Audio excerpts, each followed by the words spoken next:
Hello everyone, welcome back to Kalam IAS academy. तो आज आपका यूपीएससी प्रीलिम्स का पेपर था 2023 एंड ऑब्वियसली बहुत ही टफ पेपर था। आप लोगों ने सबने दिया ही है और आपको पता ही होगा, और जो एग्ज़ाम नहीं दिए थे वो भी समझ लें कि काफ़ी टफ पेपर था। तो जो पेपर दे के आए हैं उनके लिए थोड़ा सा सिंपैथी रखें, ठीक है, थोड़ा अच्छे से ट्रीट करें उनको। Then there where several sections जो कि काफ़ी ज़्यादा टफ था। देन एजर्सन रीजनिंग के क्वेश्चंस 10-15 साल बाद फिर से रिपीट हो रहा है वापस से, right. And again this one, ये 1 ओनली, 2 ओनली, 3 ओनली, इस तरह के स्टेटमेंट वाले क्वेश्चंस में मोस्ट ऑफ द टाइम क्या होता है कि हमको जितने सारे स्टेटमेंट दिए हुए थे सारा का सारा पता होना चाहिए, तभी जाके हमारा आंसर निकलता है, right. So in this case regarding all this paper was very tough, that is the general nature of the paper. But there were some sections जो आपको बीच बीच में कहीं ना कहीं रिलीफ दे रही थी, and that relieving section was Indian polity section, because यहाँ पे लक्ष्मीकांत के कॉन्सेप्ट से भी, लक्ष्मीकांत जिन्होंने अच्छे से पढ़ा है उसका कॉन्सेप्ट यूज करके भी काफ़ी सारा क्वेश्चंस जो है वो हो जा रहा था। एंड आई होप कि आप लोगों ने वो सही भी किया होगा। सो नियर अबाउट 15 क्वेश्चंस हैं जो इंडियन पॉलिटी से रिलेटेड है। So we will discuss Indian polity questions here, right. और उसमें देखेंगे कि क्या लॉजिक लगा सकते थे आप एग्जाम हॉल में। देखो यहाँ पे बताना या किसी और को बताना बाद एग्जाम के बाद, that is very different thing, but exam hall में आप क्या लॉजिक लगा सकते थे और which was doable, that we will be discussing, right. So first question it was कि in essence what does due process of law means. अब देखो ये क्वेश्चन जो है ना इजी वाले में आ जाएगा। ड्यू प्रोसेस ऑफ लॉ आपको पता है कहाँ पे आ रहा है, article 21, due process of law and procedure establish by law. Procedure establish by law है वो डायरेक्टली कॉन्स्टिट्यूशन ऑफ इंडिया में लिखा हुआ है, but due process of law जो है वो बाद में आया था through Supreme Court judgments. For example this Maneka Gandhi case से ड्यू प्रोसेस ऑफ लॉ जो है वो इम्प्लीमेंट हुआ था और आर्टिकल 21 का वाइडर स्कोप निकल के आया था, राइट। सो अब हम स्टेटमेंट पे आएंगे। देखो अगर स्टेटमेंट 4 देखोगे, इक्वलिटी बिफोर लॉ, तो ये तो आर्टिकल 14 आपका कह रहा है और ये आर्टिकल 21 कह रहा है, तो इसको तो आप ऐसे ही काट दो। Then the procedure establish by law, ये तो अलग नेचर है लॉ का, so this statement will also be wrong. The principle of natural justice, natural right को रिप्रेजेंट करता है some of the fundamental rights, right, but not all the natural justice is represented here, so this is also wrong. And fair application of the law, this is just the definition of due process of law कि जो भी law pass हो रहा है that should be fair and just in nature, so this statement is 100% correct। इसको आप easy में मानोगे, इवन लक्ष्मीकांत के नॉलेज से आपका ये चीज सॉल्व हो जाएगा, राइट। देन सेकेंड क्वेश्चन, अब ये वाला क्वेश्चन जो है ना थोड़ा सा देखो टफ क्वेश्चन था, right. In statement 1, in India prisons are managed by state government with their own rules and regulations for the day to day administration of prison. So police is a state subject, so in general this statement looks correct. In India prisons are managed by state government with their own rules and regulations for the day to day administration of the prisons, this statement is correct. Second statement, in India prisons are governed by the Prison Act 1894, which expressly kept the subject of prisons in the control of the provincial government. अब देखो दो second वाले statement का ना दो interpretation है। What is that?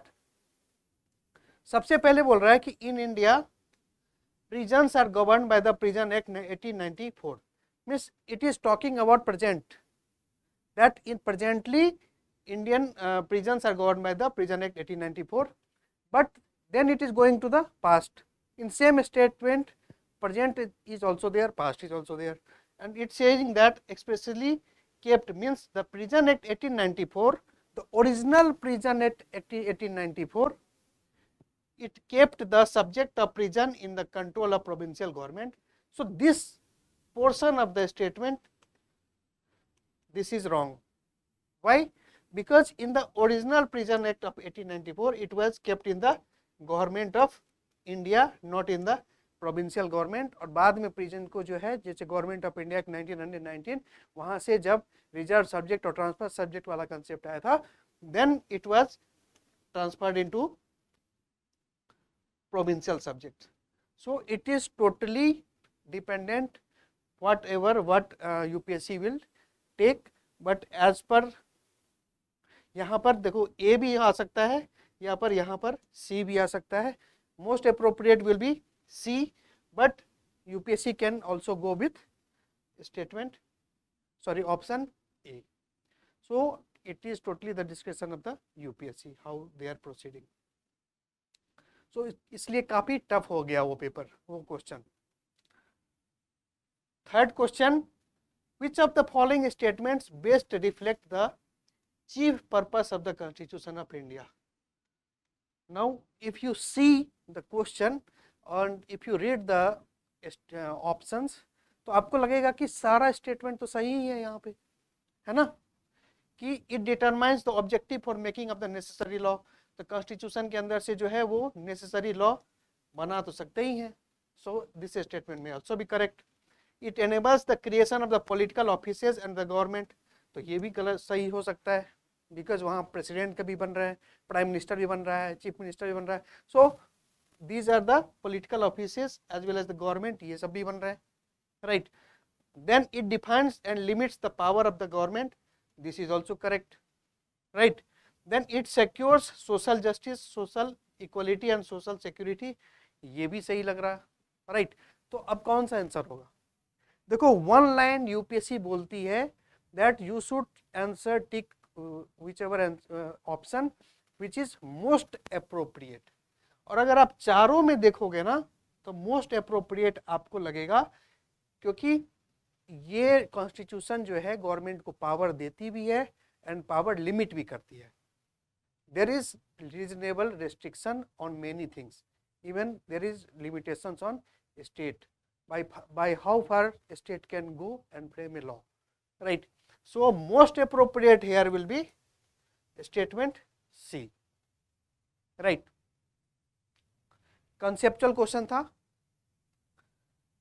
Then fourth question, in India which one of the following constitutional amendments was widely believed to be enacted to overcome the judicial interpretation of the fundamental rights? Now ये देखो 1970s के time पे क्या हो रहा था ना, कि बहुत ही गोलकनाथ केस के बाद बहुत ज्यादा खींचातानी हो रहा था between judiciary and between legislature, that who will become super power, right. And in that process only ये चीज आया था 42nd अमेंडमेंट के अंदर, कि अब जुडिशियल इंटरप्रिटेशन इससे पहले आ गया था केशवानंद भारती के टाइम पे, that fundamental rights, the constitution can be amended, लेकिन basic feature of the constitution can not be amended, right. तो सिमिलरली फंडामेंटल राइट्स के लिए भी इंटरप्रिटेशन आया था फ्रॉम द सुप्रीम कोर्ट. तो इस इंटरप्रिटेशन को नलिफाई करने के लिए 42nd कॉन्स्टिट्यूशनल अमेंडमेंट लाया गया, and therefore the answer here would be B. So this was also doable. This is very easy question. Laxmikant से डायरेक्टली आंसर हो जाएगा. Consider the following organizations or bodies in India. The National Commission for Backward Class. कौन सी यहाँ पूछ रहा है कि which of these above are the constitutional bodies? So obviously National Commission for Backward Class is a constitutional bodies. National Human Rights Commission, this is a statutory body. National Law Commission, this is non-statutory body. And National Consumer Dispute Redressal Commission, this is also a statutory body. So only one will be the answer, right. Question number 6. Consider the following statement. If the election of the President of India is declared void by the Supreme Court of India, all acts done by him or her in the performance of duties of his/her office of President before the date of decision becomes invalid. तो ये directly Laxmikant से directly statement उठाया गया है. तो you must be knowing that it is does not gate invalidate, it remains valid. क्योंकि अगर invalid हो जाएगा तो देखो प्रेसिडेंट ऑफ इंडिया का बात हो रहा है. At certain point of time president of India he is the supreme executive in India. और अगर उनका भी कोई चीज को परफॉर्मेंस उन्होंने भी कोई ड्यूटीज परफॉर्म की है and that is getting invalid, so it is not getting into right signal. So by common logic से भी आप इसको कह सकते हैं कि इसको valid होना चाहिए. So this statement is wrong. Second statement, the election for the post of President of India can be postponed on the ground that some legislative dissolved assemblies have been and elections are yet to take place. अगर ये statement होगा तो क्या कभी ये statement अगर सही होगा तो क्या कभी आर्टिकल 62 कहता है कि प्रेसिडेंट किसी भी प्रेसिडेंट के हटने से पहले नेक्स्ट प्रेसिडेंट या किसी भी प्रेसिडेंट के टेन्योर खत्म होने से पहले नेक्स्ट प्रेसिडेंट का इलेक्शन हो जाना चाहिए, राइट. सो आर्टिकल 62 कभी फुलफिल ही नहीं होगा. क्यों? क्योंकि कभी ना कभी ये ऐसा हो सकता है कि कभी ना कभी किसी ना किसी स्टेट में इलेक्शन हो ही रहा हो. कोई ना हो ऐसा पॉसिबल है कि 28 स्टेट्स है हमारे पास, ऐसा पॉसिबिलिटी है कि कहीं ना कहीं किसी ना किसी स्टेट्स में असेंबली डिजॉल्व हो गया रहो. तो कब तक वेट करोगे आखिर प्रेसिडेंट के इलेक्शन होने का कब तक वेट करोगे? So in supreme in one judgment also by the judiciary it has been said that article 62 को फुलफिल करना ही करना है. मींस अगर प्रेसिडेंट का टर्म खत्म होने वाला है तो उनके टर्म खत्म होने के पहले ही आपको दूसरा प्रेसिडेंट सेलेक्ट कर लेना है. तो अगर आर्टिकल 62 को सेटिस्फाई करनी है तो इस वाले प्रोविजंस के साथ आप जा ही नहीं सकते, right. So this statement will be wrong. Third statement, when a bill is presented to the President of India, the Constitution prescribes time limit within which he or she has to declare his or her assent. तो ऐसा तो होता नहीं है, नहीं तो president का pocket veto कब काम का आता है? पॉकेट वीटो होता है ना प्रेसिडेंट के पास. पॉकेट वीटो में यही तो होता है, क्योंकि टाइम नहीं मेंशन होता है. अगर कॉन्स्टिट्यूशन में टाइम ही दे दिया होता और यह लिख ही दिया जाता कि इतने दिन के with in 30 days with in 3 month bill pass करना है, देन तो पॉकेट वीटो लिमिटेड हो जाता ना हमारा प्रेसिडेंट का. And pocket veto is not limited. So this statement is also wrong. Correct पूछा है तो नन दी अबव हो जाएगा आंसर. तो by simple logic and with some knowledge from the Lakshmikant, this question could have been solved. Question number 7, ये question भी directly Laxmikant से आया हुआ है. वहां पे क्लियरली फाइनेंशियल बिल लिखा हुआ है एंड क्लियरली मनी बिल लिखा हुआ है. और उनके जो एक्सप्लेनेशन दे रखे हैं एग्जैक्टली वहीं से क्वेश्चन बना हुआ है, फ्रेम हुआ है. सो यही भी आपको कर लेना चाहिए था. With reference to finance bill and money bill in the Indian parliament, consider the following statement. When the Lok Sabha transmit finance bill to the Raj Sabha, it can amend or reject the bill. This is 100% correct. क्योंकि ये money bill नहीं है.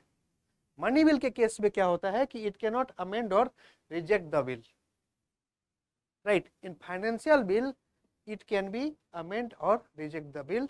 This is 100% correct. Financial bill general bill से कैसे अलग होता है? Financial bill 1, एक तो ये होता है कि प्रेसिडेंट करवाएंगे, प्रेसिडेंट के रिकमेंडेशन से होगा.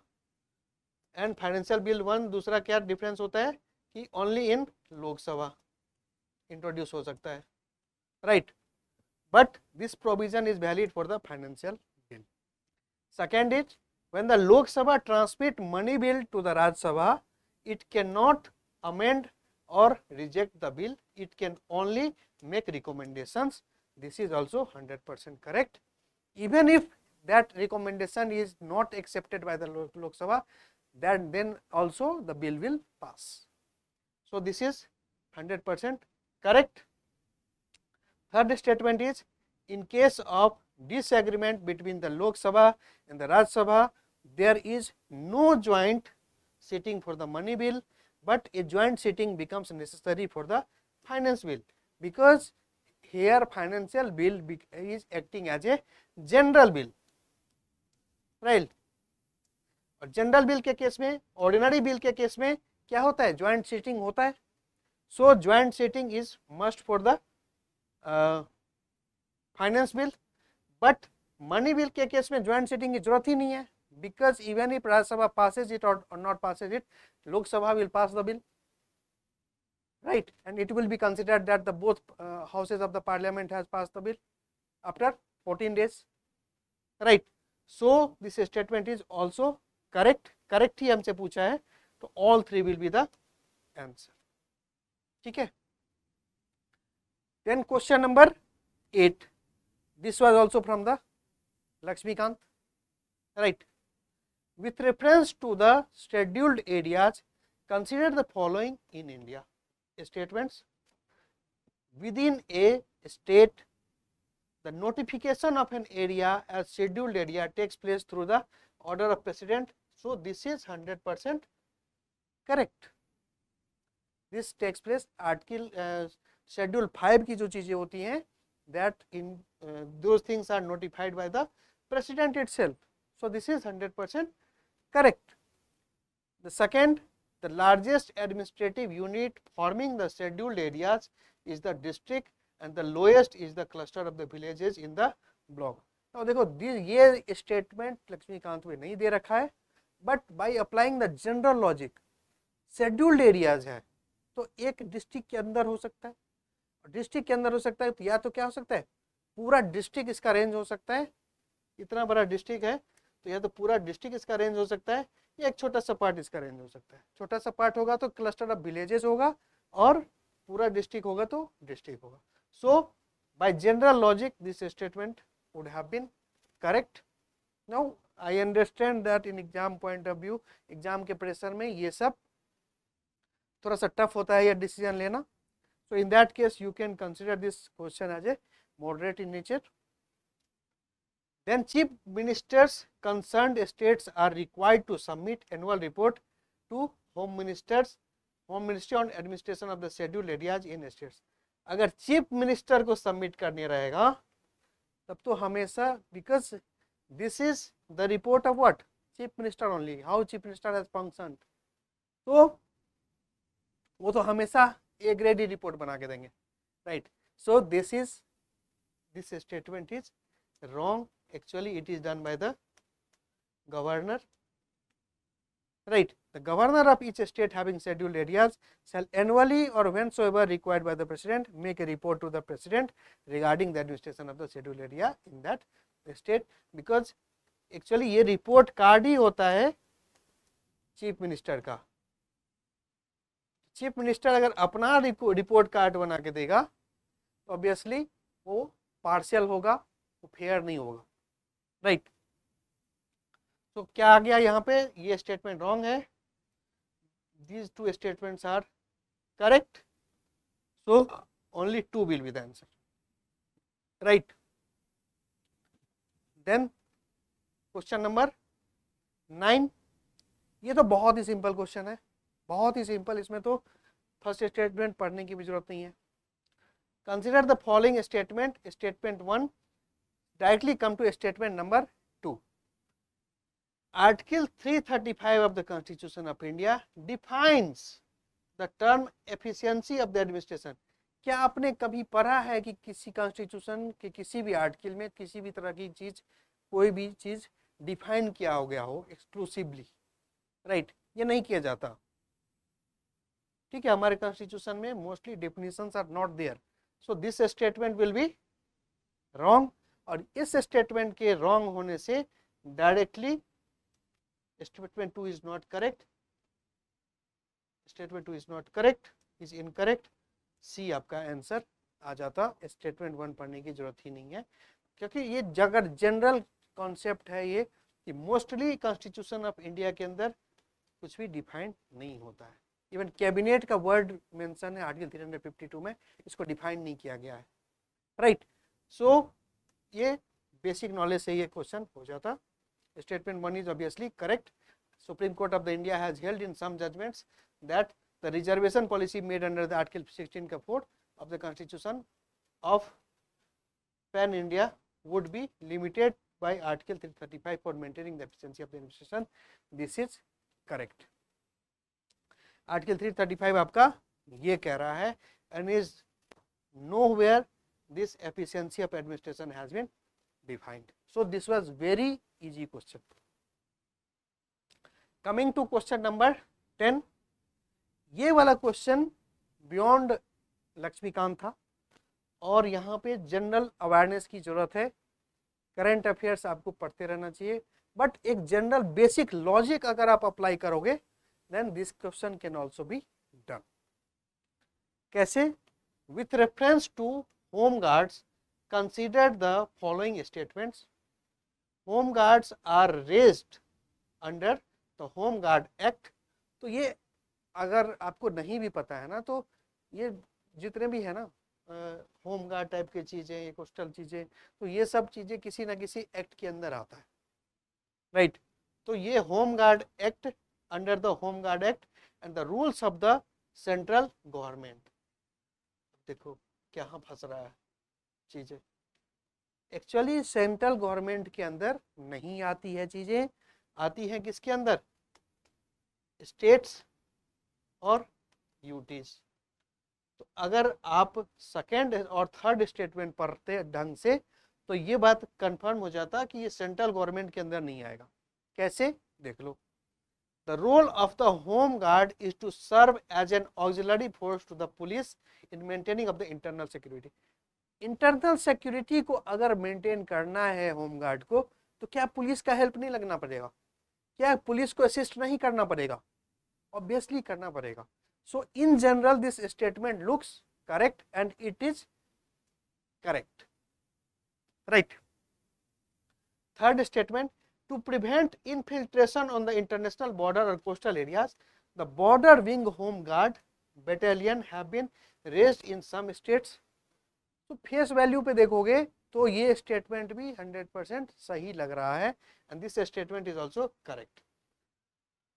बट सब जगह देखोगे तो क्या हो रहा है, यहाँ पे स्टेट्स की बात हो रही है, राइट, एंड पुलिस की बात हो रही है। Police comes under state subject. So यहाँ से आपको पता चल रहा है कि सेंट्रल गवर्नमेंट के अंदर नहीं हो रहा होगा, क्योंकि पुलिस सेंट्रल गवर्नमेंट किसी एक स्टेट के लिए नहीं बना रही है, law and regulations whole country के लिए बनाती है and police is a state subject, so this is not for central government. तो statement 1 is wrong, statement 2 and statement 3 is correct.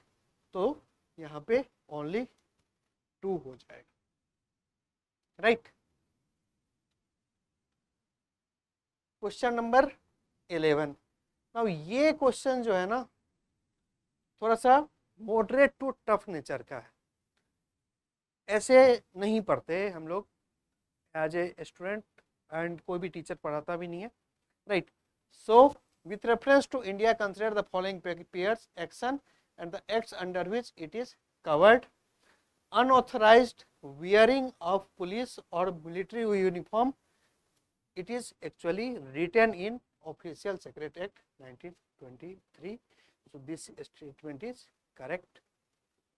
Knowingly misleading or otherwise interfering with a police officer or military officer when engaged in their duties in the Indian Evidence Act. तो Indian evidence act में ऐसा कुछ भी नहीं है, और ऐसा कहाँ पे है? Official secret act 1923। तो दोनों स्टेटमेंट ऑफिशियल सेक्रेट एक्ट 1923 के लिए 100% करेक्ट है। तो सेकेंड स्टेटमेंट जो है वो इंडियन एविडेंस एक्ट वाला वो यहाँ पे गलत हो जाएगा। Then the celebrity gun fires others which can be endanger the personal safety of the others. तो this statement obviously gun fire से रिलेटेड है, आर्म से रिलेटेड है, तो नॉर्मल कॉमन लॉजिक ये कहता है कि this statement can be correct and obviously this statement is also correct. तो यहाँ पर दो करेक्टली मैच्ड पूछ रहा है, so 1 and 3 is correctly matched, so only 2 will be the answer. थोड़ा सा टफ था ये, ऐसे आसान नहीं कह सकते इसको, लक्ष्मीकांत के नॉलेज है तो बिल्कुल नहीं हो रहा।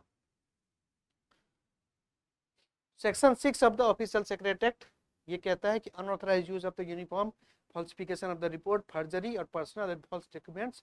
If any person for the purpose of gaining admission or of assisting any other person to gain admission to a prohibited place or any other purpose prejudices to the safety of the state, कहाँ कहाँ पे, naval में, military में, air force में, police में, तो यहाँ से आपका स्टेटमेंट 1 निकल जाएगा।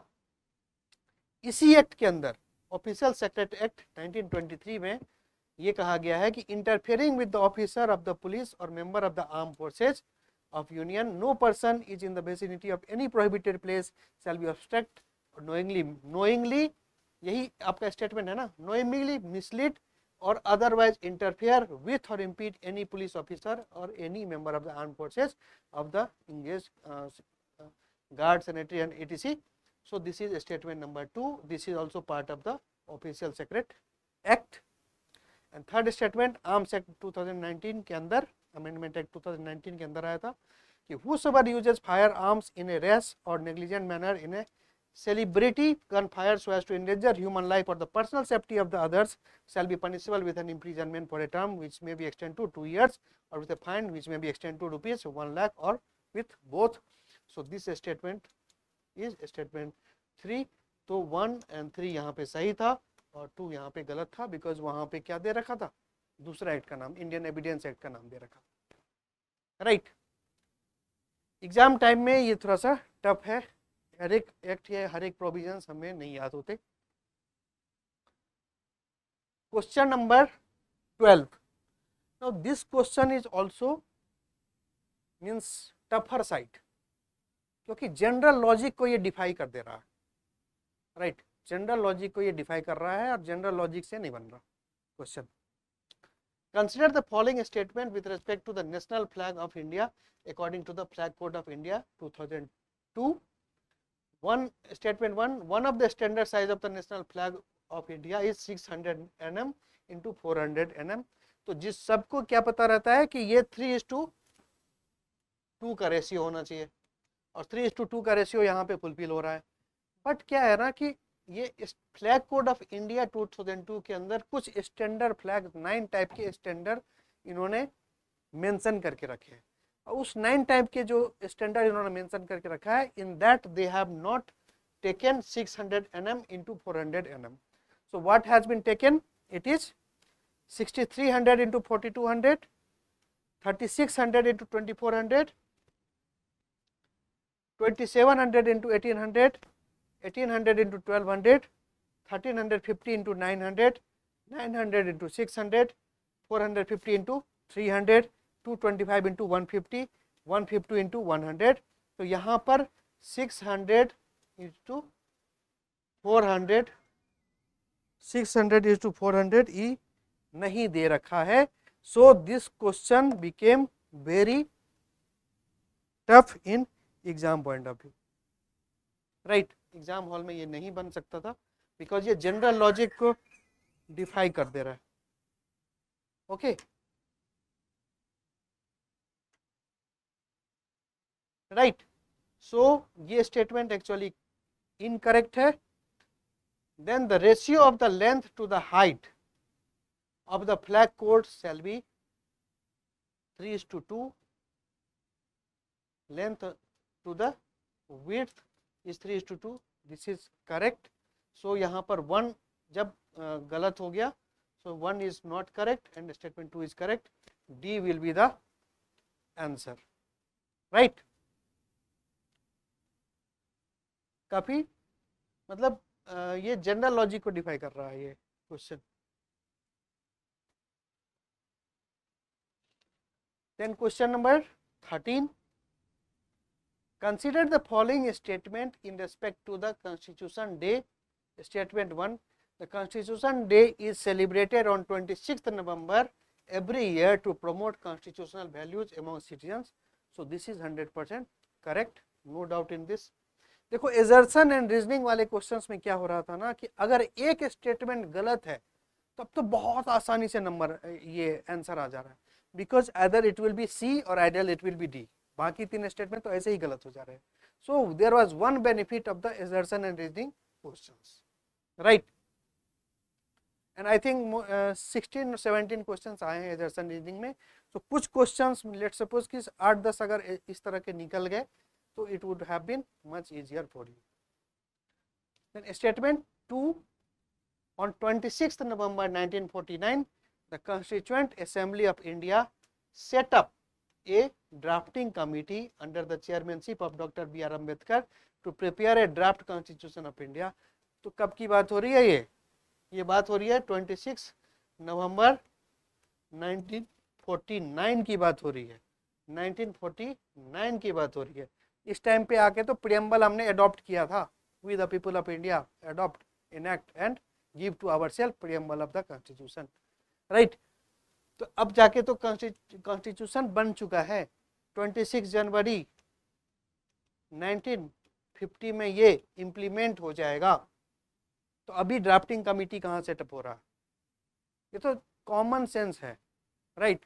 अगर कॉमन सेंस आप ये अप्लाई करते तो, क्योंकि आपको पता है कि कॉन्स्टिट्यूशन ऑफ इंडिया बनने में कितना टाइम लगा, 2 साल 11 महीना 18 दिन. इसके बाद 2 साल 11 महीना 18 दिन होने का टाइम ही नहीं है. सो ये स्टेटमेंट 100% रॉन्ग हो जाएगा, और रॉन्ग होते ही आपका आंसर कौन सा आ जाएगा, वही वाली बात हो गई. एक स्टेटमेंट जब रॉन्ग हो गया तो या तो सी आ जाएगा या डी आ जाएगा. यहाँ पे ये वो फर्स्ट स्टेटमेंट करेक्ट है, तो first statement is correct, second is incorrect, C answer आ जाएगा, right. Very easy question, very easy question.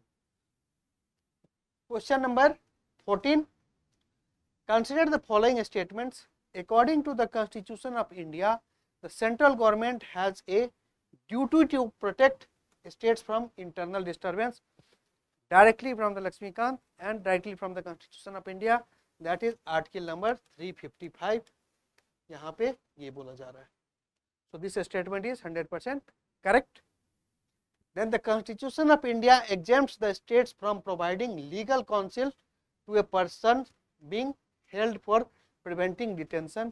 Again, such types of thing is not written in the Constitution. Whenever it is said that something is written in the Constitution, be very cautious, because most of the time it is not written in the Constitution. We have the lengthiest written Constitution, but still there are so many things which is not written in the Constitution. For example, definition, for example, things like this. So this is 100% wrong. Then third statement, according to the Prevention of the Terrorism Act 2002, confession of the accused before the police cannot be used as a evidence. Now ये वाला statement ना general logic या general जो आपने पढ़ा होगा उसको define करता है, बिकॉज कॉमन जनरल लॉ के लिए क्या होता है, that police cannot take as an evidence for the confession of the accused which is taken under the police station or against means in front of the police. उसको court के में evidence की तरह नहीं लिया जा सकता है. बट पोटा के केस में प्रिवेंशन ऑफ टेररिज्म एक्ट 2002 यहाँ पे डीलिंग किससे हो रही है, टेररिस्ट सबसे. So even if once terrorist accepts that in front of the police that they had done the crime, it is accepted, right. ये टेररिस्ट की बात हो रही है. सो this is not ordinary situation, और पोटा वाले केस में दिस इज करेक्ट. एंड वैसे भी आपको पता है कि पोटा, टाडा, पोटा ये सब जो है ड्रैकोनियन एक्ट इसको कहा जाता था, राइट. सो इसमें कुछ इस तरह के प्रोविजंस तो जरूर होंगे that it will define the means जो जनरल पब्लिक के लिए अवेलेबल है वो यहाँ पे नहीं होगा available, and this is the exception. So this is also correct. But बाकी लॉज के लिए ऐसा नहीं होता है. बाकी लॉज के लिए होता है कि मजिस्ट्रेट के सामने आप जो कन्फेशन करेंगे, जो एक्यूज जो कन्फेशन करेगा, that will be taken, right? So this statement is also correct. So two statements are correct, so only 2 will be the answer, means B will be the answer. Second statement is wrong. 15th question, consider the following statement in respect of the election to the President of India. First statement, the members nominated to either house of the parliament or the legislative assembly of the states are also eligible to be included in the electoral college. क्या होता है ये चीज? Members nominated members are not included, only elected members are included. So this statement is 100% wrong, right? Not nominated but elected. So this statement is wrong. Second statement, higher the number of the elective assembly seats, higher is the value of votes of each MLAs in the state. So this is the formula. Value of votes of an MLA is equal to total population of the state divided by total number of elected members in the state legislative assembly into 1 by 1000. तो ये आपका formula है. Now it is saying that higher the number of elected legislative assembly seat means the total number of elected legislative members of the state. If this goes higher, right, then it is saying that higher the value of the, then it is the higher the value of the votes of each MLA. अगर सामने वाले equation का denominator higher है तो क्या वो equation जब equal to 1 के आ रहा है तो क्या वो हायर होगा? क्या ये वैल्यू ऑफ वोट्स हायर होगा? Obviously not, it will be lower. Because जितना भी, अगर मान लो कि पॉपुलेशन कांस्टेंट है, total population of the state is constant, तो इन दैट केस अगर total number of elected member of the legislative assembly is higher, then the value of votes of an MLA is lower, not higher. General simple. अगर आपको ये formula याद था कि क्या election president के time पे कौन सा फॉर्मूला लगता है, तो यहाँ से ये स्टेटमेंट निकल के आ जाता. So this statement is also wrong. Now statement 3 and statement 4, ये थोड़ा सा फैक्चुअल टाइप का फैक्चुअल नेचर का क्वेश्चन है, क्योंकि एमएलए का वोट वो चेंज होता है state to state, but MP का वोट हमेशा कांस्टेंट रहता है. बिकॉज ऑल द एमएलए का वोट कैलकुलेट करते हैं एंड फिर वहां पे एमपी का टोटल नंबर ऑफ एमपी से डिवाइड करते हैं. सो एमपी का वोट हमेशा कांस्टेंट रहता है, बट एमएलए का vote state to state differ करता है. अब ये वाला फैक्ट है कि एमपी का वोट 131 होता है, केरला का वोट 152 है, पुदुचेरी का वोट 16 है, अरुणाचल प्रदेश का वोट 18 है, 1 एमएलए का वोट इतना है. अगर आपको ये चीज पता है या थोड़ा चीज पता है तो आप ये कह सकते हो कि the value of votes of each MLA of Madhya Pradesh is greater than that of the Kerala.